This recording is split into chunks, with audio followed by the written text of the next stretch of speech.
Exhale, घर्षणयुक्त पूरक.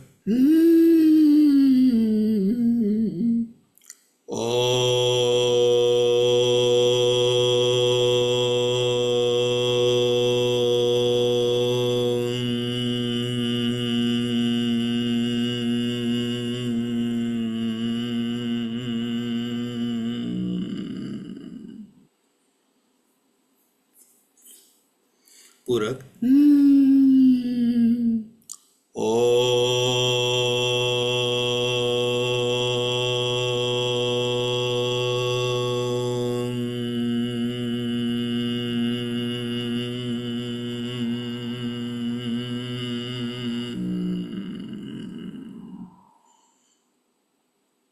पूरक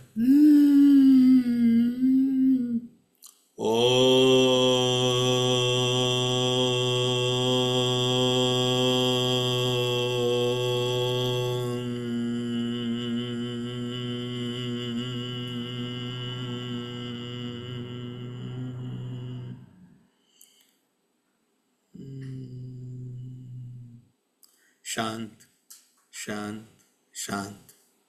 आपण जो आता ओंकारचा नाद केलेला आहे, ओंकारचा जो ध्वनी केला आहे, तो मनातल्या मनात आठवून साठवण्याचा प्रयत्न करा. छातीच्या मध्यामध्ये अनाहत चक्र आहे, तिथं अंगुष्ठ मात्र ज्योती बघण्याचा प्रयत्न करा. Try to visualise thumb size bright flame in chest area where अनाहत चक्र इज सिच्युएटेड. तिचं जर दिसत नसेल तर भ्रू मध्यमध्ये 2 भुवयाच्या मध्ये आज्ञाचक्र आहे, तिथं अंगुष्ठ मात्र ज्योती बघण्याचा प्रयत्न करा. Try to visualise thumb size bright flame in between eyebrows where आज्ञाचक्र इज सिच्युएटेड. बाहेरच्या वातावरणाला पूर्णपणे विसरून जा. जी ज्योती आपण बघण्याचा प्रयत्न करत आहोत ती आत्मस्वरूप आहे. आत्मस्वरूपाशी एकरूप होण्याचा प्रयत्न करूया.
परत एकदा 2 वेळा ओंकार, कर्षणयुक्त पूरक.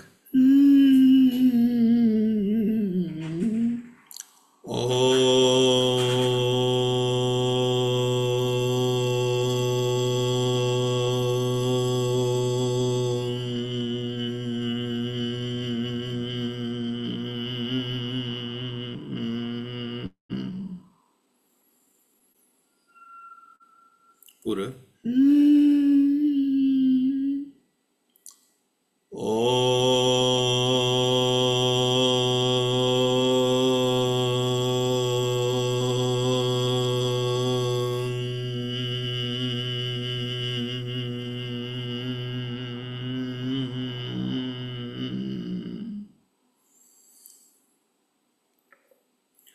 दोन्ही हाताचं घर्षण. जी ऊर्जा आपण ओंकार साधनेच्या अभ्यासातून मिळाली त्या ऊर्जेचं संचलन पूर्ण प्रतिफल करूया.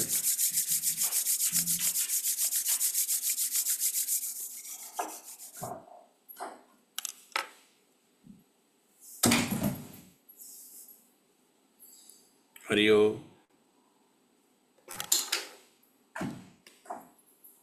काय होत चाललं एवढं?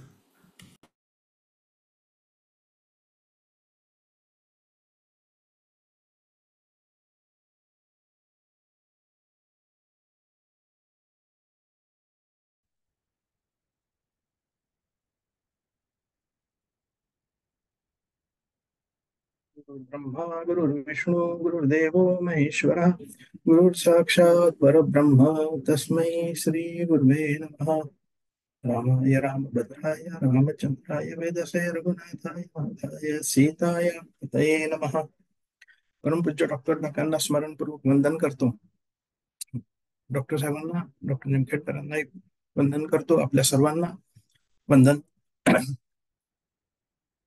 संजयजींनी आदरपूर्वक याला निरूपण म्हटलं, पण हा आपल्या सगळ्यांचा अभ्यास आहे या भावनेने मी सांगतो इथे। आवाज ऐकू येतोय व्यवस्थित? आवाज येतोय? हो हो येतोय, व्यवस्थित येतोय. हो. आपण सगळेजण एकत्र अभ्यास करतोय या भावनेने मी बोलणार आहे। मनाच्या श्लोकातला 6वा श्लोक, ज्याच्यावर आपण विचार करतोय। सगळेजण एकत्र श्लोक म्हणूया। नको रे मना क्रोध हा खेदकारी, नको रे मना कामना विकारी, नको रे मना लोभ हा अंगीकारू, नको रे मना मत्सरू भवारू। श्रीराम जय जय रघुवीर समर्थ। क्रोधावरती विचार करताना गीतेमधला एक श्लोक आहे, त्रिविधम नरकस्येदम द्वारम नाशनम आत्मनः काम क्रोध तथा लोभ तस्मादेतत् त्रयं त्यजेत। यामध्ये काम, क्रोध आणि लोभ या तिन्हींच्या आहारी जाणं म्हणजे पुनर्जन्माला आमंत्रण देण्यासारखं आहे। आणि पण समर्थांनी यात अजून तिघांची भर काढली आहे। तर त्यात मद, मत्सर आणि दंभ याचा त्यांनी या श्लोकामध्ये उल्लेख केलेला आहे। हे षड्रिपू आणि हे षड्विकार साधकाने टाळावेत असं समर्थांनी निक्षून सांगितलंय। समर्थ खेदकारी क्रोध नको असे म्हणतात, याचा अर्थ हितकारी क्रोध सुद्धा असू शकतो। मागच्या सत्रामध्ये आपण या विचाराला सुरुवात केली होती। आई जेव्हा मुलाला अभ्यासासाठी रागवते, जेव्हा तिला तो क्रोध येतो, तेव्हा तो क्रोध मुलाच्या दृष्टीने हा हितकारी नसेल, त्याच्या दृष्टीने तो क्रोध असेल, परंतु आईच्या दृष्टीने तो जो क्रोध आहे तो त्या मुलाच्या हिताचा आहे। त्यामुळे असा कोणाच्या हिताचा जर का क्रोध असेल तर तो असायला हवा। प्रभू रामचंद्रांच्या क्रोधाचं महर्षी वाल्मिकींनी जे वर्णन केलेलं आहे ते अमोघ क्रोध म्हणलेलं आहे। अमोघ क्रोध म्हणजे अन्यायाचा नाश करणारा क्रोध। त्यांना जेव्हा क्रोध आला तो अन्यायाचा नाश करण्यासाठी आहे किंवा अन्याय करणाऱ्याचा विनाश करण्यासाठी आलेला क्रोध आहे।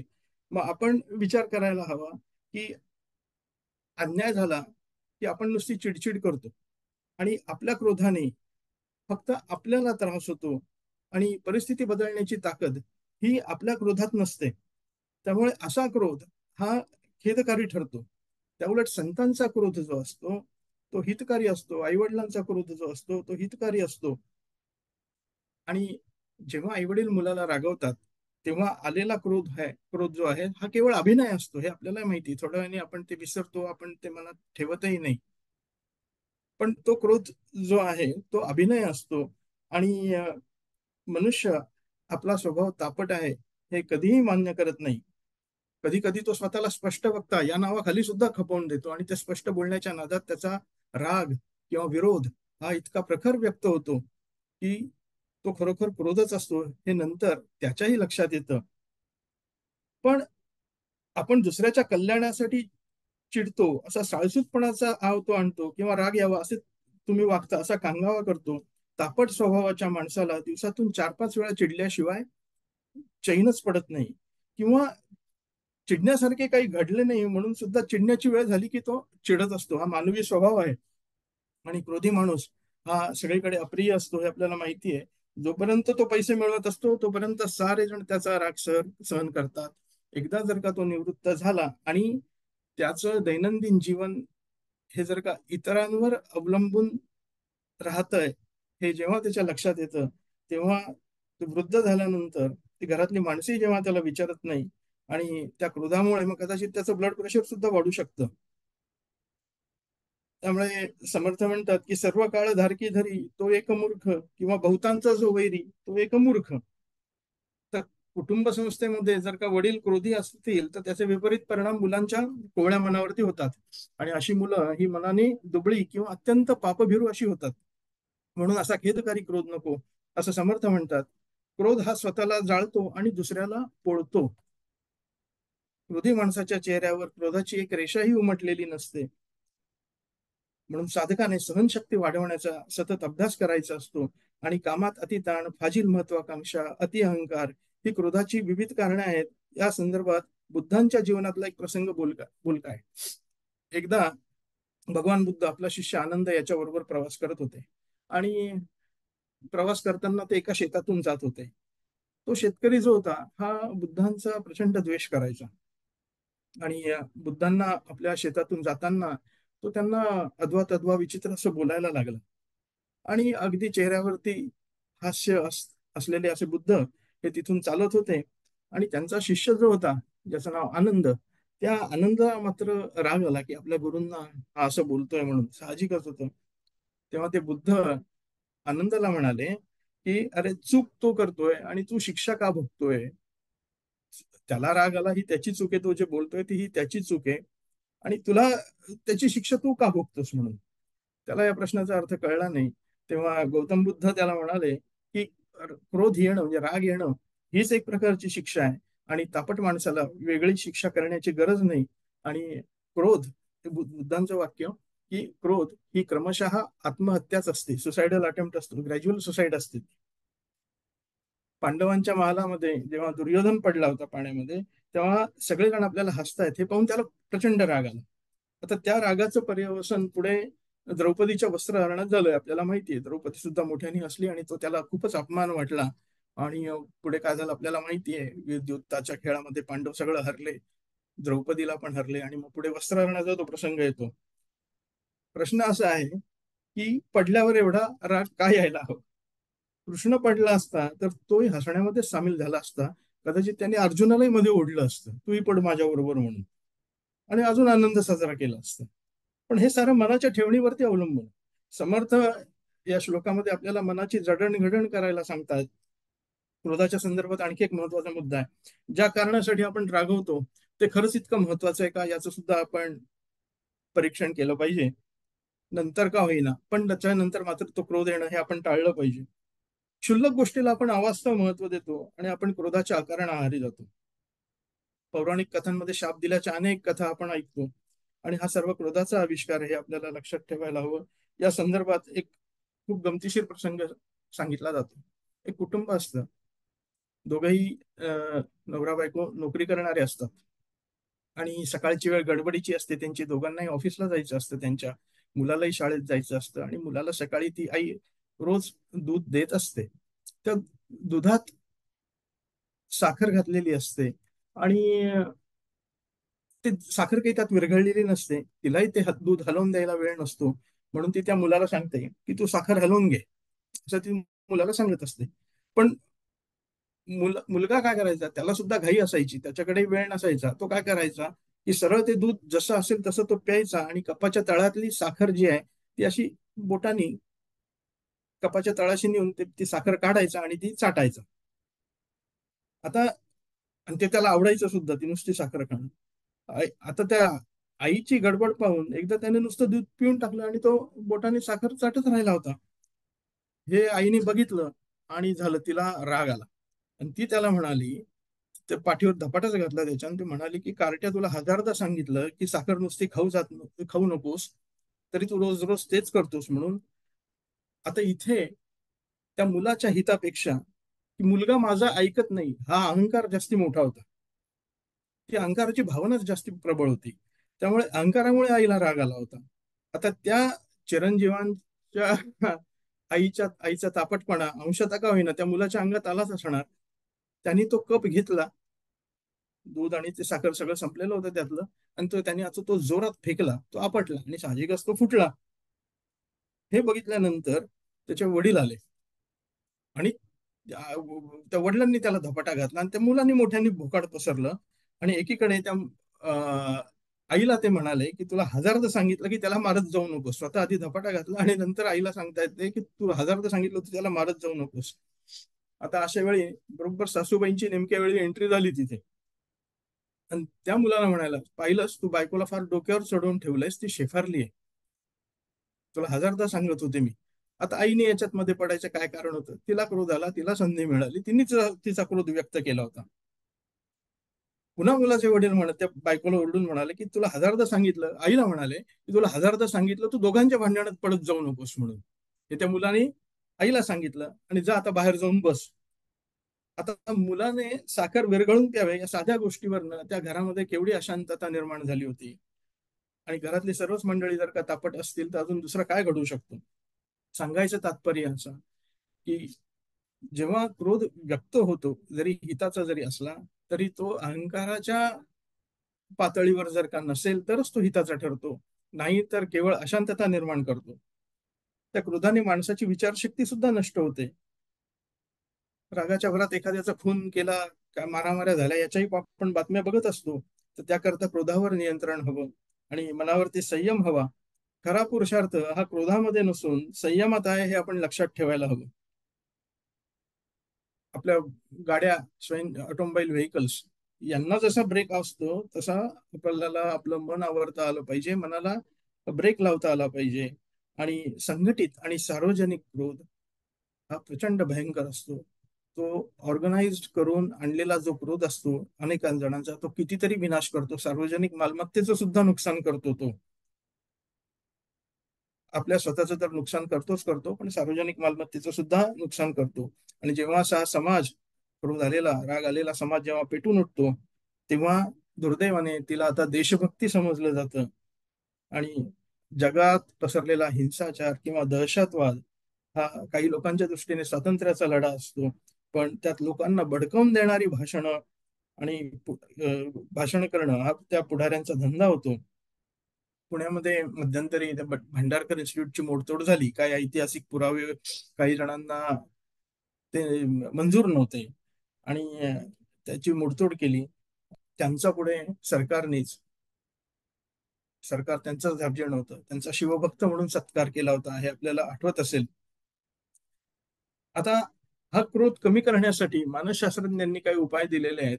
सुनील त्यांनी आपल्या मनाच्या श्लोकातून मनशांती या याच्यात त्याचा उल्लेख केलेला आहे. ते उपाय असे की रागावताना इतर माणसे कशी दिसतात ते पाहावे, त्यावरून आपला चेहरा कसा होत असेल याची कल्पना करावी. भगवंताने आपल्याला दिलेला सुंदर चेहरा रागाच्या आहारी जाऊन असं आपण विद्रूप करायचा का? त्याच्यानंतर कोणतीही गोष्ट, फार प्रतिष्ठेचा प्रश्न म्हणजे प्रेस्टिज इश्यू करू नये. तिसरं, क्रोधाची अभिव्यक्ती करणारी कर्मेंद्रिय जी आहेत आणि ज्ञानेंद्रिय जे आहेत ती आपल्या ताब्यात ठेवावी. उदाहरणार्थ, राग येण्याची पूर्वसूचना मिळताच ते स्थान सोडून निघून जावे. आता असं घडतं, राग आला की माणूस तिथनं निघून जातो, मी तिथे जाणारच नाही, त्यांचं तोंड बघणार नाही वगैरे, असं असं म्हणून तो जागा सोडतो. पण तो पुन्हा अहंकाराच्या पोटी आलेला असतो. कारण तो, आणि अहंकाराच्या पोटी आलेला क्रोध हा पुढे कायम मनात राहतो. जोपर्यंत अहंकार जात नाही तोपर्यंत ती आठवण राहते, आणि अदृश्य रूपाने किंवा होईना तो क्रोध आपल्या मनात राहत असतो. आणि ज्याच्यामुळे क्रोध वाढतो असे पदार्थ सुद्धा खाऊ नये. तामसी पदार्थ आहेत ते, त्याचा अंगीकार करू नये, याच्याबद्दल जास्ती सविस्तर बोलत नाही. पण क्रोधाच्या प्रसंगाकडे विनोद बुद्धीने पाहावे किंवा करुण भाव ठेवावा. जे चुकतात त्यांची कीव करावी. आपण असं म्हणणार केवढा रागावला तो, अरे केवढा भडकला, केवढा चिडला वगैरे, तर त्याच्याकडे आपण करुण भाव ठेवावा की अरे रे बिचाऱ्याचं नुकसान झालं, हे आपण लक्षात ठेवावं. आणि जे चुकतात त्यांची आपल्याला दया आली पाहिजे, त्यांची आपण कीव केली पाहिजे. सतत आपलं आत्मपरीक्षण आपण करायला हवं, आणि आपला विवेक हा आपण सतत जागा ठेवायला हवा. सत्वगुणाचा प्रभाव असल्यास विवेक शाबूत राहतो. रजतमाच्या प्रभावाने आपले मनच आपल्याला धोका देते. मनाच्या श्लोकांच्या परीक्षांमध्ये हे जे 3 समास आहेत, अलीकडे ते मी त्याचे बघितले उत्तर, तर यात क्रमाक्रमाने तमोगुण, नंतर रजोगुण, आणि नंतर आधी रजोगुण, मग तमोगुण, आणि मग सत्वगुण, या क्रमाक्रमाने याचं फार छान उहापोह केलेला आहे. ते 3 समास आपल्याला बघायला हवे की क्रोधावरती, सत्वगुणी माणसाला क्रोध येत नाही, रजोगुणी माणसाला क्रोध येतो पण तो हितकारी असेल तर तो चांगला आहे, आणि तमोगुणी माणसाचा क्रोध हा अत्यंत कनिष्ठ दर्जाचा समजला आहे, कारण तो प्रचंड नुकसान करतो. आपल्यावर कोणी जर का चिडलं तर त्याच्याकडे रागाने आपण साक्षी भावानं पाहावं, आणि त्याचा क्रोध एकतर्फी चालू द्यावा. आपली शांतता त्याला पश्चातापास प्रवृत्त करते. अशा प्रकारे भगवंतास सर्व काही निवेदन करावे आणि सहनशक्तीसाठी मनोबल मागावं. अर्थात हे एवढं जर का भान आपल्याला ठेवायचं असेल तर त्यासाठी सातत्य असायला हवं. हा श्लोक आपल्याला कायम स्मरणात राहायला हवा. कारण ऐनवेळी जेव्हा प्रसंग घडतो तेव्हा असं होईलच असं नाहीये. तर साक्षी भावाने बघितलं तर हे शक्य होईल असं ते सांगतात. आणि चेहरा नेहमी आपला प्रसन्न ठेवावा, मन शांत, सुसंवादी आणि सुसंबद्ध असावं. त्याच्यानंतर क्रोध आल्यास शवासनात शांतपणे पडावं. भान कोणाला असतं एवढं? आता ऑफिसमध्ये असताना कुठे शवासन करणार? पण एरवी याचं निरीक्षण करून जिथे जिथे शक्य असेल तिथे तिथे निदान मन मन तरी आपलं शवासनात जावं, असा आपण त्याचा अर्थ काढूया आणि अत्यंत संतपणे श्वासोश्वास करावा. क्रोध आल्यानंतर आपण बघतो, आपलं स्वतःचं परीक्षण केलं तर लक्षात येतं की आपल्या श्वासाचे ठोके वाढतात, विनाकारण वाढतात, ते क्रोधाने वाढतात. तर इथं ते सांगतात की संतपणे श्वासोच्छ्वास करावा. ज्यांचा स्वभाव तापट आहे त्यांनी बहिर्कुंभकाचा अभ्यास करावा. म्हणजे श्वास बाहेर सोडल्यावर बाहेरच्या बाहेर रोखून धरावा. श्वास सोडल्यावर श्वास घेण्याची घाई ही करायची नाही. आणि सर्वात महत्वाचे म्हणजे कोणत्याही गोष्टीची तात्काळ प्रतिक्रिया करू नये. रिॲक्शन कधी आपण ताबडतोब देऊ नये. थोडस ते शॉक ऍब्झॉर्बर जसे असतात तसे मनाला लावून घ्यावे. तो शॉक थोडासा सहन करावा, ऐकून घ्यावं. आणि त्यांनी इथं सांगितलं की जॉर्ज गुर्जिएफ याला एकानं विचारलं की तुमच्या शांत स्वभावाचं रहस्य काय आहे. तेव्हा जॉर्ज गुर्जिएफ म्हणाला की माझे वडील माझे गुरु आहेत. मरताना वडिलांनी मला जवळ बोलावून घेतलं आणि मौलिक संदेश दिला, ऑलवेज रिॲक्ट आफ्टर 24 hours. ताबडतोब प्रतिक्रिया करणे हे मनाच्या अपरिपक्वतेचे लक्षण आहे. अनेकदा आपण बघतो आपल्या समाजात वावरताना अवतीभोवती वगैरे माणसं ते ताबडतोब रिॲक्शन देत नाही. कधी तुम्हाला हो नाही किंवा त्यांचं मत काय वगैरे कधी कळू देत नाही. ते थोड्या वेळाने त्याच्यावरती विचार करून जेव्हा सांगतात. आणि सहज एक सांगतो, आठवलं म्हणून, की जेव्हा 94 साली राम मंदिराच्या ठिकाणी जे बांधकाम होतं आधीच ते जेव्हा पाडलं तेव्हा त्याला जो निर्णय होता नरसिंहरावांचा जो होता तो खूप उशिरा त्यांनी त्यांचं मत त्याच्यावरचं सांगितलं होतं. आणि त्याला असं म्हटलं गेलं की एखाद्या गोष्टीवरती निर्णय द्यायचा नसेल, ताबडतोब निर्णय द्यायचा नसेल तर त्याचा अर्थ नकार असा होतो. म्हणजे अत्यंत सुज्ञ बुद्धीने याचा विचार केला तर हे आपण लक्षात ठेवावं.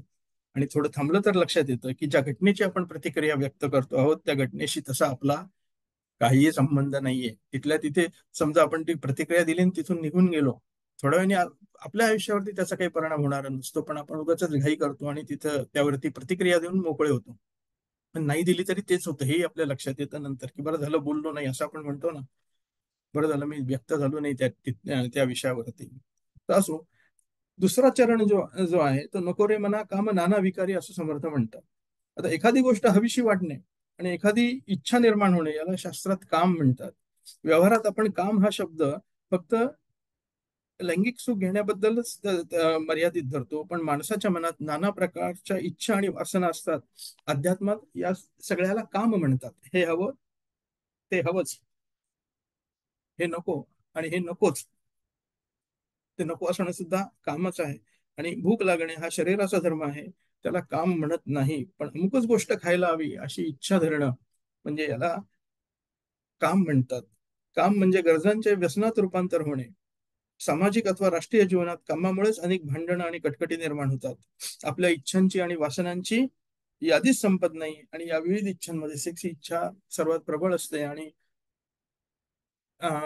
मला आठवतंय की आपल्या इथे वाचस्पती शंकर अभ्यंकरांची जेव्हा प्रवचनं झाली होती तेव्हा त्यांनी एक सांगितलं होतं की आपण सुदैवी आहोत की त्या मानाने हा कालावधी हा माणसाच्या आयुष्यात कमी असतो. म्हणून त्या अर्थानेच हा काम हा शब्द रूढ झाला.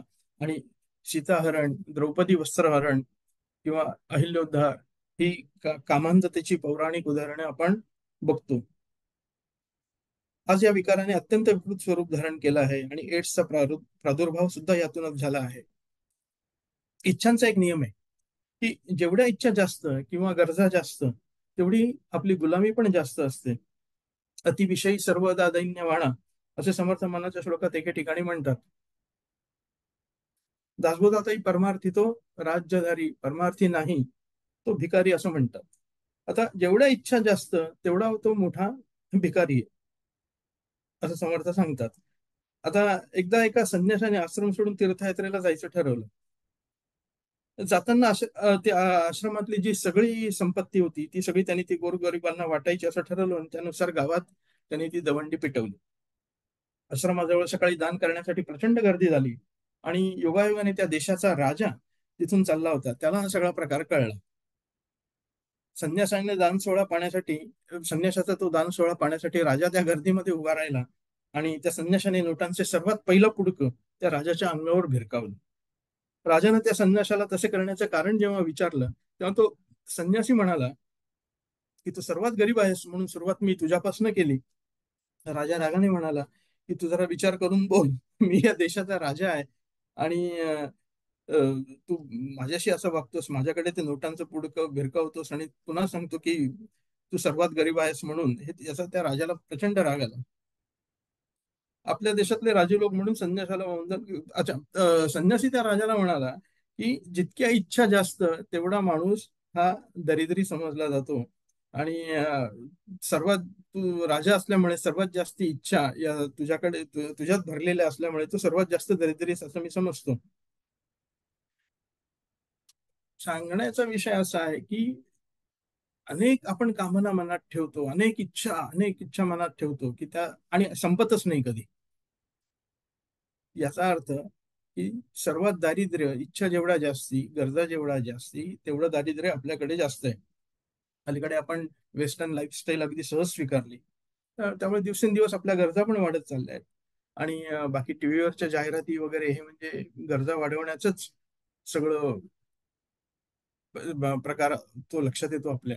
साधारण असं गमतीने असं म्हणतात की मॉलमध्ये किंवा कुठल्या मोठ्या हायपर मार्केटमध्ये जेव्हा आपण जातो तेव्हा जर का आपण त्या वस्तूंची यादी केली तिथल्या मनातल्या मनात, अगदी फार नाही होणार 50-100 जरी केल्या तरी त्यातल्या बहुतांशी म्हणजे आपल्याकडे नसलेल्या वस्तूंची संख्या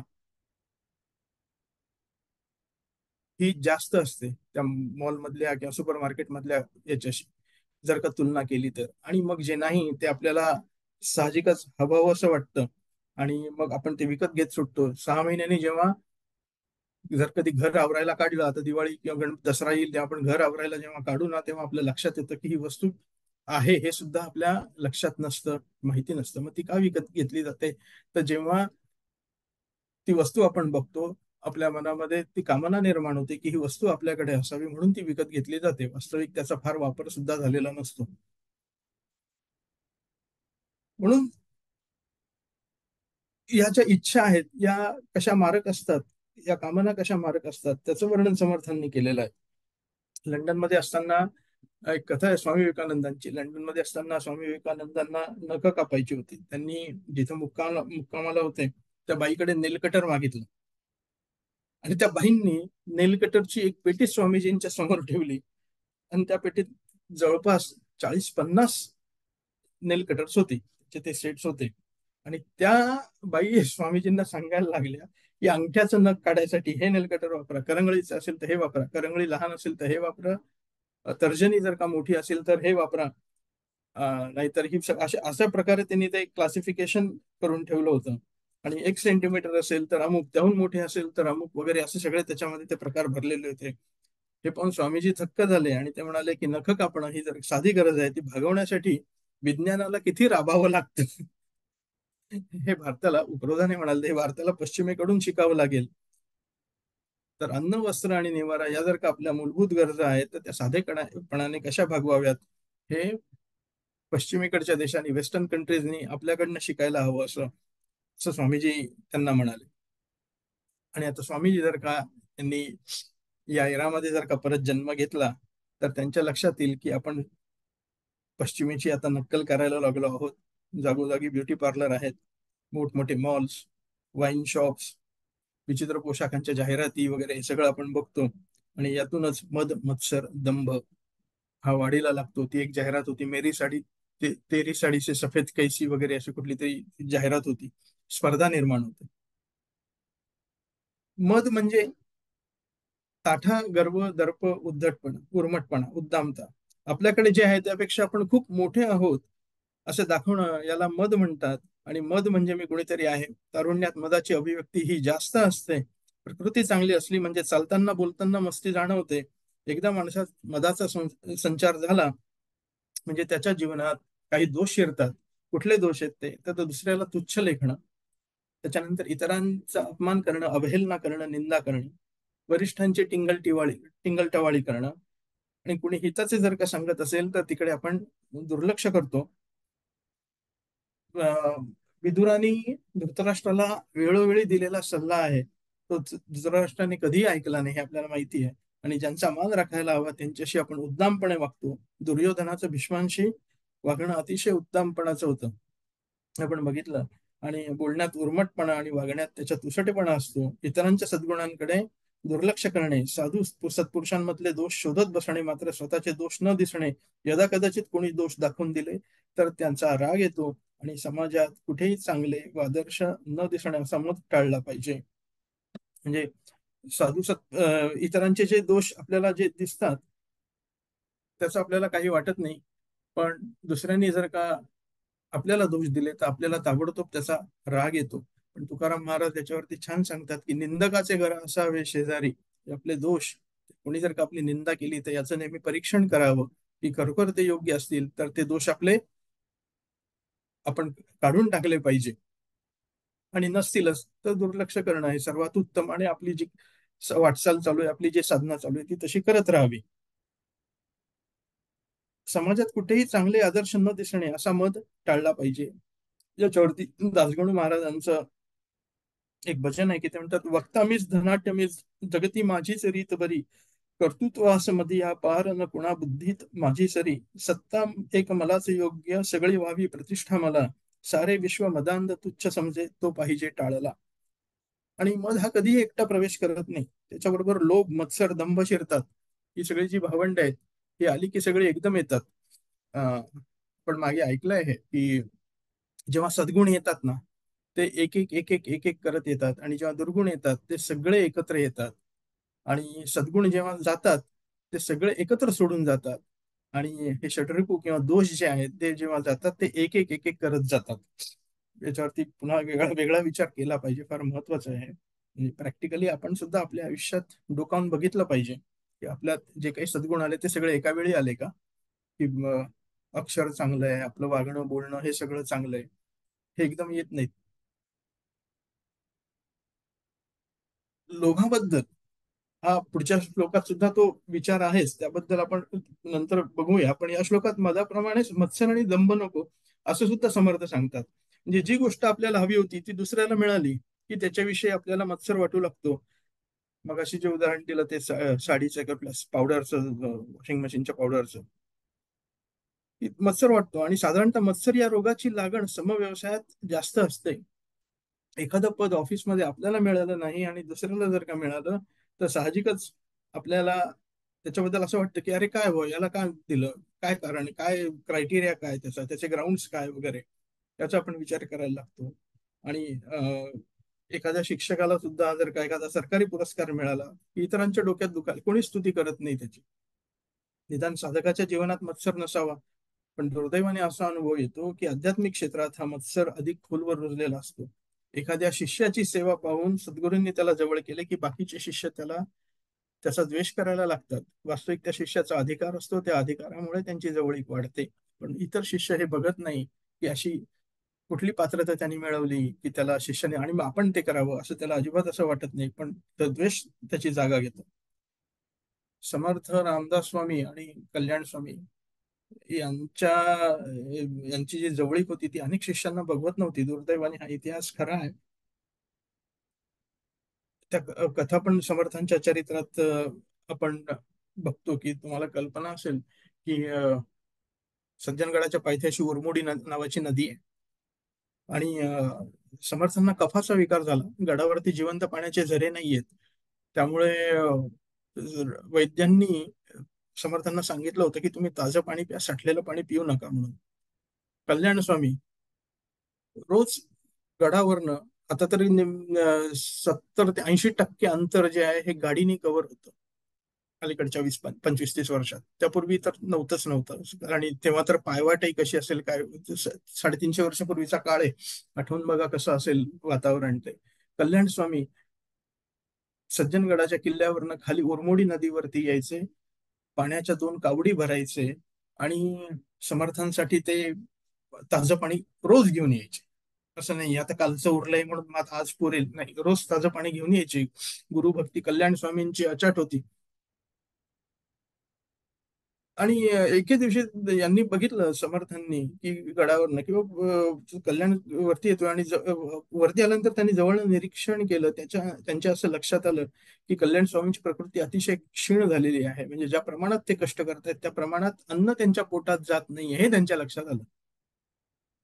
आणि समर्थांनी त्यांना रोज शेरभर डाळ आणि शेरभर गुळ असा खुराक सकाळी सुरू करून दिला. त्यांच्यासाठी ते वेगळं शेरभर आदल्या दिवशी भिजत घातलेली हरभऱ्याची डाळ आणि गुळ असा त्यांच्यासाठी खुराक सुरू केला. आणि हे बघितल्यानंतर इतर शिष्यांच्या लक्षात आलं की कल्याणाचे फारच लाड चाललेले आहेत वगैरे म्हणून. आणि ही कुणकुण रामदास स्वामींच्या पण कानावरती गेली. त्यांनी परीक्षा घ्यायचं ठरवलं सगळ्या शिष्यांची. आणि त्यांनी ते दासबोधाच्या पानांची ती गंमत माहिती असेल आपल्याला. ती पानं सगळी इकडे तिकडे वगैरे गेली आणि मग ती कल्याण स्वामींनीच, तेव्हा काय पान नंबर वगैरे नव्हते त्याच्यावरती, ते कल्याण स्वामींनी ती व्यवस्थित दासबोध ते जळवून दिलं. आणि ते एकमेव असे शिष्य ठरले की ज्यांनी तो दासबोध जळवून दिला, पानं जी हे केली होती ती. त्याबद्दल अजूनही एक वेगळी गोष्ट आहे, ती आपण पुढे कधीतरी येईल तेव्हा बघूया. तर दंभामध्ये आपण जसे नाही तसे दाखवायची आपली धडपड असते आणि दांभिक मनुष्य नेहमी मुखवट्याच्या जगात वावरत असतो. मी जे नाहीये ते दाखवायचा आपण प्रयत्न करत असतो. त्यांचे 2 चेहरे असतात. एक जगाला दाखवायचा चेहरा असतो, तो जरा सजवलेला असतो, नीटनेटका केलेला असतो. आणि दुसरा जो चेहरा असतो, खरा जो चेहरा असतो, तो फक्त स्वतःलाच त्यांना माहिती असतो आणि नेमकं त्याच्याकडे ते दुर्लक्ष करतात. तर सार्वजनिक जीवनामध्ये सुद्धा दंभाची अनेक रूपं आपल्याला पाहायला मिळतात. की अंगात जर का शील असेल तर सामाजिक प्रतिष्ठा तर हवी असते. आणि अशा वेळी माणसं नम्रतेचं आणि सात्विकतेचं सुद्धा नाटक करतात. सत्तेवर आल्यावर जनतेला विसरणारे पुढारी मते मागताना किती नम्र असतात हे आता आपण बघितलं मागच्या महिन्यात. टिळमाळा, व्रतवैकल्य, भगव्या वस्त्रांचा साज, हे सगळं आध्यात्मिक क्षेत्रात काही मंडळी प्रभाव पाडायचा प्रयत्न करतात. आणि शेवटी असे व्यवसाय अगदी थोडे दिवसच चालतात, कारण त्यांचं जे काय भांड उघडं पडतं. तीच चटक माणसाचा शेवटी घात करते. आणि म्हणून दंभ टाळावा असं समर्थ सांगतात. पण मद मत्सर दंभ यांना भारू म्हणजे ओझे म्हटले आहे. भार, मत्सर आणि दंभ यांचा भार हे ओझं आहे. हे ओझं ते माणसं जन्मोजन्मी वाहून नेतात. आणि काम आणि क्रोध यांच्यात थोडंफार निदान समर्थन करता येईल, पण अनिती, अन्याय, पाप हे पाहून क्रोध आलाच पाहिजे. भगवंताने गीतेत धर्माधिष्ठित काम ही आपली विभूती सांगितली आहे. व्यावहारिक जीवनात काम क्रोध विशिष्ट प्रमाणात आवश्यकही आहेत, पण मद मत्सर आणि दंभ याचं समर्थन करता येत नाही. याद्वारे माणसाच्या क्षुद्र मनोवृत्तीचं केवळ त्याच्यात दर्शन होतं. द्रोणाचार्य इतके थोर होते, इतके थोर होते, पण द्रुपदांचा सूड घेताना त्यांनी जी मनाची क्षुद्रता दाखवली त्यामुळे त्यांचं पतन होत गेलं. अजून थोडासा विचार आपण याच्यावरती करूया. हे यातलं सांगतो आता, मनोबोध जे आहे वरदानंद भारतींचा, ते काय म्हणतात की सर्वसामान्यांचा विचार केला तर परमार्थ मार्गातली माणसं किंवा साधना करणाऱ्या व्यक्ती अधिक प्रगत असतात, अधिक विकसित असतात. त्यामुळे अहंकाराचे स्वरूप सुद्धा थोडं उग्र असतं. आणि त्यांना आपल्याला कोणी मानत नाही, आपलं कोणी ऐकत नाही असं लक्षात येतं, तेव्हा स्वाभाविकच ते संतापतात.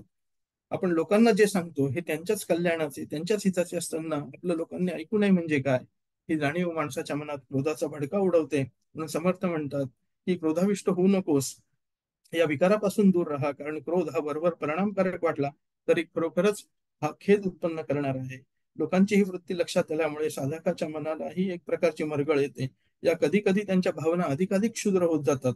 मागच्या पिढीतल्या एका नामवंत इतिहासकाराला जीवनात या क्रोधामुळे काही वेळा किती कोतेपणा येत असे त्याचे वर्णन चरित्रकारांनी केले आहे. म्हणे एक संशोधक होते, ते एका गावी पाहुणे म्हणून गेले. आणि जे ऑर्गनायझर होते, जे यजमान जे होते, त्यांना माडीवरची एक चांगली उजेडाची प्रसन्न खोली त्यांना त्यांनी तिथे राहायला दिली. त्याच्या शेजारी एक ग्राउंड होतं, प्ले ग्राउंड, मोठं पट्टांगण होतं आणि तिथली शाळेतली काही लहान मुलं खेळत होती. आता त्यांच्या आरड्याओरड्याने यांची शांतता भंग पावली, यांचं संशोधनाचं काम ते धड होईना. त्यामुळे त्यांनी त्या मुलांना खिडकीतनच रागवलं, ए शांत बसा रे, इकडे तिकडे पळू नका, काय करता, आवाज करू नका वगैरे असं. आता ती मुलं जी होती ती ज्या वयातली होती ते त्यांचं चेकाळण्याचं वय होतं. असं कोणी केलं की त्याच्या विरोधात करण्याचं ते एक वय असतं, ते वय त्यांचं होतं. आणि त्यांनी ते अजूनच जोरात दंगा तिथं सुरू केला. त्यावेळी त्या संशोधकाच्या मनात अत्यंत क्षुद्र विचार आला. ते म्हणतात की आपल्या शत्रूंनी आपल्याला त्रास देण्यासाठीच या मुलांची इथे योजना केली की काय, आणि असं म्हणून संतापाच्या भरात त्यांनी त्यांचं ते काम सोडलं आणि तिथून ते निघून गेले. पुन्हा खेतकरी क्रोध कधी साधन नसतो, याच्याबद्दल ते सांगतात की स्वसंरक्षणाच्या दृष्टीने अशा क्रोधापासून साधकाने तरी प्रयत्नपूर्वक दूर राहिलं पाहिजे. की कामाचे मूळ शुद्ध स्वरूप उपयुक्त असेच आहे. धर्माने नियंत्रित असलेला, सदाचाराच्या मर्यादेत वावरणारा, दुसऱ्या श्लोकात आपण याचा विचार केला होता की तो किती असावा, की त्याला धर्माचं अधिष्ठान पाहिजे अशा गोष्टींना. त्या धर्माने नियंत्रित असलेल्या, सदाचाराच्या मर्यादेत वावरणारा, संत सत्पुरुषांचे वा श्रुती स्मृतींचे आदेश शिरसावंद मानणारा काम हा स्वीकारण्यास योग्य असतो, प्रमाणात जर का असेल तर. आणि गीतेच्या 7व्या अध्यायात भगवान अशा कामाला स्वतःचे स्वरूप मानतात.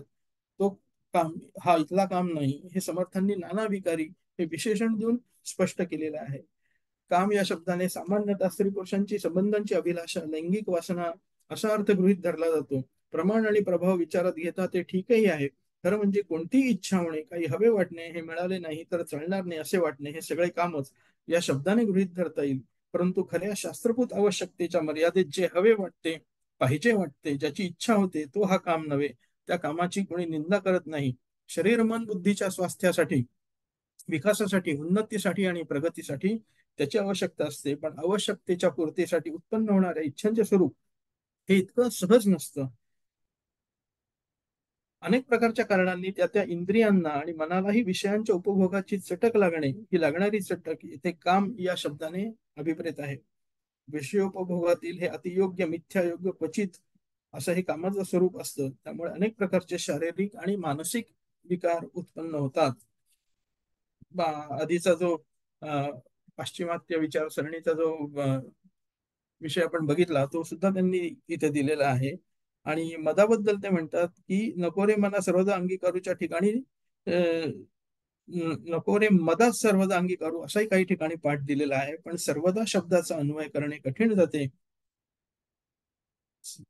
सर्वदा सर्वत्र, मदाच्या बाबतीत सर्वदा नको, कधी कधी असू दे असे म्हणता येणार नाही. सर्वदा शब्दाचा अर्थ कधीच असा करून संगती लावता येईल. पाठभेदाने तिसऱ्या ओळीत आलेल्या मद या विकाराचाही थोडा विचार करणं योग्य ठरेल.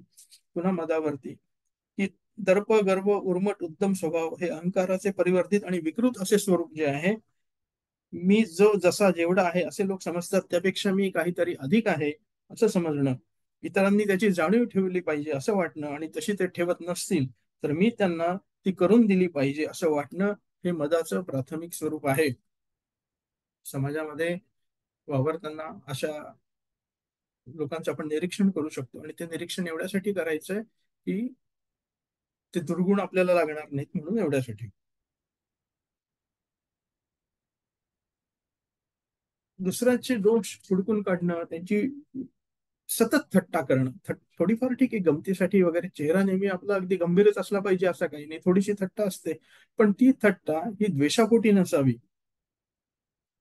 समान अधिकाराशी, समान अधिकाराच्या क्षेत्रात, समवयस्कात क्वचित शोभून दिसली तरी वयाने, मानाने, योग्यतेने, अधिकाराने आपल्यापेक्षा श्रेष्ठ असलेल्या व्यक्तीच्या संदर्भात थट्टेचा अवलंब करणे हे मदाचे एक रूप आहे. दुर्गुणाचा त्याग करण्यासाठी स्वतःजवळ दोषांची चांगली जाणीव असावी लागते. पण मदामुळे माणसाला त्या दृष्टीने फार आंधळेपणा येतो. कुणी दाखवले तर पटत नाही, आणि त्यामुळे सुधारण्याची शक्यता दुरावते किंवा नाहीशी होते. दुसऱ्याच्या याच्या दासबोधामध्ये एक ओवी आहे, समासाचं नाव मला आठवत नाही, पण सकळ अवगुणांमध्ये अवगुण, आपले अवगुण वाटती गुण, असं अशी एक ओवी आहे त्याच्यामध्ये, की सगळ्या हे जे अवगुण आहेत हे आपल्याला जरी आपल्याला ते गुणच वाटतात, ते अवगुण वाटत सुद्धा नाही, अशी त्याची पराकाष्ठा होते. आणि दुसऱ्याचे सद्गुण न कळल्यामुळे त्यांना कोणी आदर्श असत नाही, कोणी अनुकरणीय उरत नाही आणि प्रगतीची ती दिशाही बंद होते. मत्सराबद्दल ते म्हणतात की मत्सर आणि दंभ यांची तशी काहीच आवश्यकता नाही. आवश्यकतेची फार ओढाताण करून त्यांच्या अस्तित्वाला मान्यता देणे योग्य नाही. मदमत्सर हे नेहमी ओझे आहे. समर्थ त्यांना भार हे विशेषण देऊन एक प्रकारे अनावश्यकता, नैसर्गिकता सुचवत आहेत. मत्सरामध्ये अंतःकरणाची क्षुद्रता, स्वभावाची नीचता व्यक्त होते. जे मला पाहिजे ते मला न मिळता दुसऱ्याला मिळते आहे असं पाहून अंतःकरणाचा एक प्रकारे जळफळाट होतो. त्यामुळे लाभ कोणताच नाही. दुसऱ्याचे सुख न पाहणे ही वृत्ती उभयपक्षी अस्वस्थता निर्माण करणारी आहे. मत्सर हे जसे क्षुद्रतेचे तसेच दुबळेपणाचेही प्रतीक आहे. त्याचा अवलंब करणे हा एक प्रकारचा पलायनवाद आहे. म्हणून या विकारांपासून साधकाने कसो दूर राहिलं पाहिजे. दंभ ही अनाधिकार लोकेशणाची संतती आहे. लोकेशणा ज्या तीन निशाणा आहेत आपल्याकडे, दारेशणा आहे, लोकेशणा आहे आणि द्रव्याची इच्छा. ही जी आहे की दंभ ही अनाधिकार लोकेशणाची संतती आहे. मान, सन्मान, प्रतिष्ठा, लौकिक या गोष्टी उत्कटतेने हव्याशा तर वाटतात, पण ज्या गुणांमुळे त्याची सहजतया प्राप्ती होते असे शील, चारित्र्य, विद्वत्ता, त्याग, तप इत्यादी गुण जवळ मात्र नसतात आणि मग माणूस हे सद्गुण आपल्या जवळ असल्याचा देखावा करत असतो. धार्मिकता सिद्ध करण्यासाठी टिळेमाळा, पूजापाठ, तीर्थयात्रा, यज्ञयाग, व्रते, वैकल्य इत्यादी कृत्य तो करीत असतो. आणि त्यात कपड्यांचा भगवेपणा, मठमहंती, समाजकार्य, देशसेवेचा देखावा, निस्पृहतेचा आव, त्यागाचं सोंग ही सर्व दंभाचीच निरनिराळे रूपे आहेत. साहित्यातील वाङ्मय चौर्य हे दंभाचंच एक रूप आहे. व्यक्तीच्या, समाजाच्या हिताच्या सर्व क्षेत्रात दंभाचे अस्तित्व उणे अधिक प्रमाणात आहेच. त्यामुळे तत्कालिक लौकिक मिळाला तरी परिणामी ते अनिष्ट ठरते. वर्तनाला लागलेली खोटेपणाची चटक जी आहे ना ती माणसाचा घात करते आणि हे ओझं तू उचलू नको असं समर्थ सांगतात. हा श्लोक हा फार महत्वाचा वाटतो, कारण हे साधारण हे साहजिक असलेले विकार आहेत. आपण सामान्य आहोत हे जर का आपण लक्षात ठेवलं तर या गोष्टी कमी अधिक फरकाने आपल्यामध्ये असतात आणि त्या जर का आपण दूर केल्या नाहीत तर आपली परमार्थाची जी साधना आहे ती जशी व्हायला पाहिजे तशी होणार नाही, तशी ती व्यवस्थित होणार नाही. त्यामुळे आतमध्ये डोकावून सतत आपल्याला पाहिलं पाहिजे आणि जे दोष असतील ते दूर केलं पाहिजे. या श्लोकावरती त्यामुळे कितीही आपण याच्यावरती विचार केला तरी तो कमीच वाटतो. त्यामुळे पुढच्या सत्रामध्ये सुद्धा आपण या श्लोकाचा अजून विचार करणार आहोत. कदाचित त्याच्यात रिपिटेशनही होईल, पण ते आवश्यक आहे असं वाटतं. पुढच्या सत्रामध्ये पुन्हा आपण याच्यावरतीच विचार करूया. इथं मी आपल्या अनुमतीने मी थांबतो. शेवटी असं आहे की 11व्या क्रमांकावरचा खेळाडू किती वेळ बॅटिंग करणार असंही आहे ना. त्यामुळे पुढच्या वेळेस पुन्हा या श्लोकावरती आपण विचार करूया. थांबतो मी. धन्यवाद. जय जय रघुवीर समर्थ.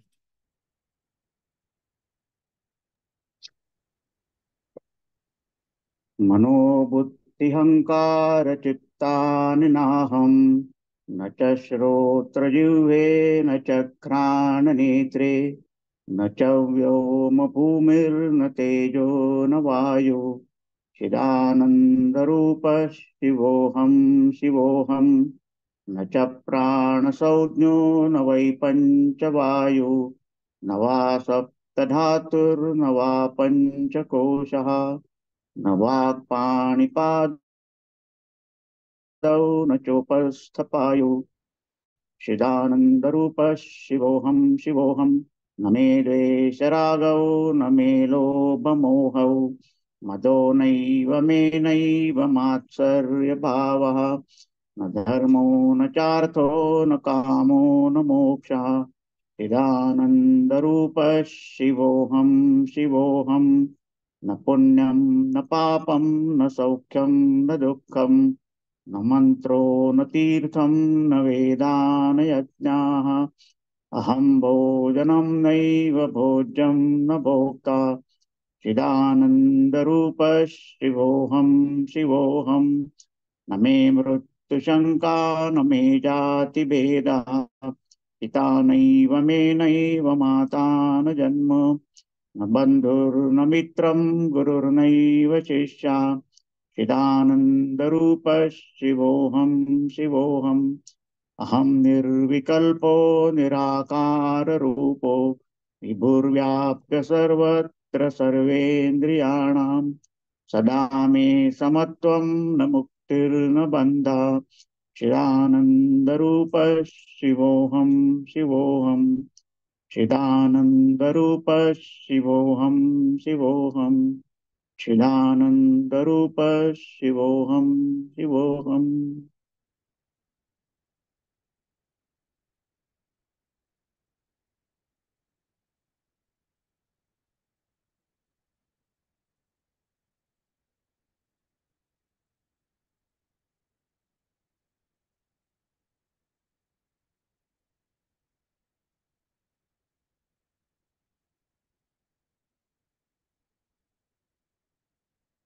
ॐ पूर्णमदः पूर्णमिदं पूर्णात् पूर्णमुदच्यते पूर्णस्य पूर्णमादाय पूर्णमेवावशिष्यते।